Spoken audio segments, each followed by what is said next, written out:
Sir ఈరోజు ఏదైతే YSRCP party చెప్తాందో వాటినంతా ఈరోజు రాష్ట్ర ప్రజలు నమ్మే పరిస్థితి లేదు. ఎందుకంటే అధికారం ఉండేటప్పుడు దోచుకోవడం, అధికారంపై ప్రతిపక్షంలోకి వచ్చినప్పుడు జైలు కోర్టుల చుట్టూ తిరగడము వైఎస్ఆర్సీపీ నాయకుల యొక్క తీరు.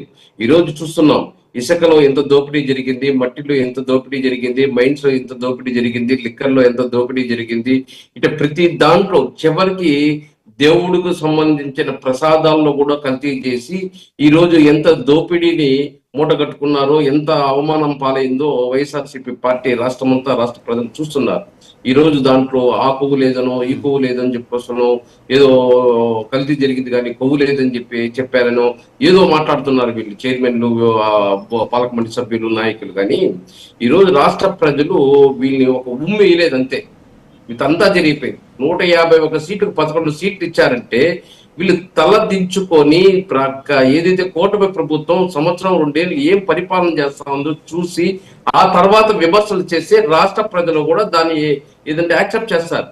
మీరు పీక లోతుల అవినీతి చేసేసి ఈ రోజు కోర్టు చుట్టూ, జైలు చుట్టూ బెయిల్ కోసం తిరుక్కుంటా మళ్ళీ ఈ రోజు అమరావతిలో అవినీతి జరుగుతుంది అంటున్నారు. అంటే అమరావతిని రాష్ట్ర ప్రజలకి ఏ విధంగానూ రాజధాని అనేది రాష్ట్ర ప్రజలకు ఉండకూడదు అని జగన్మోహన్ రెడ్డి గారు కంకణం కట్టుకున్నారు.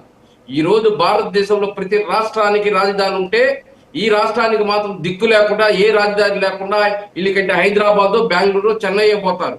కానీ మాకు మాత్రం రాష్ట్రానికి రాజధాని లేకుండా చేయాలని కంకణం కట్టుకున్నాడు జగన్మోహన్ రెడ్డి గారు.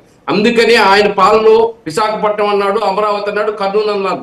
ఏమీ చేయలేదు, ఒక కన్స్ట్రక్షన్ చేయలేదు, ఒక డెవలప్మెంట్ చేయలేదు. పక్కన పెట్టేసి ఈ రోజు ఏదైతే చంద్రబాబు నాయుడు గారు ఈ రోజు రాష్ట్రానికి ఎంత అవసరమో రాజధాని చెప్పుతూ ఈ రోజు భారతదేశం మొత్తం మన అమరావతిని చూసే విధంగా కట్టడాలు చేయాలి, ఇన్ఫ్రాస్ట్రక్చర్ తావాలి, డెవలప్మెంట్ చేయాలి అని చెప్తే 5 సంవత్సరాలు అయిపోతుందా, 10 సంవత్సరాలు అయితే ఒక ఇల్లు కట్టాలంటే 5 సంవత్సరాలు పడుతుంది. ఒక ఇల్లు కట్టాలంటే 2 సంవత్సరాలు పడతాయి. ఒక ఇల్లు కట్టాలంటే సంవత్సరం పడుతుంది. ఇక్కడ ఒకటి వేణుగోపాల్ గారు, ఇక్కడ వైఎస్ఆర్ కాంగ్రెస్ పార్టీ, ఒక్క నిమిషం సార్, వైఎస్ఆర్ కాంగ్రెస్ పార్టీ ఆరోపణ ఏంటి అంటే 2018లో 4,350 రూపాయలు అయ్యే ఖర్చుని 2026కి వచ్చేసరికి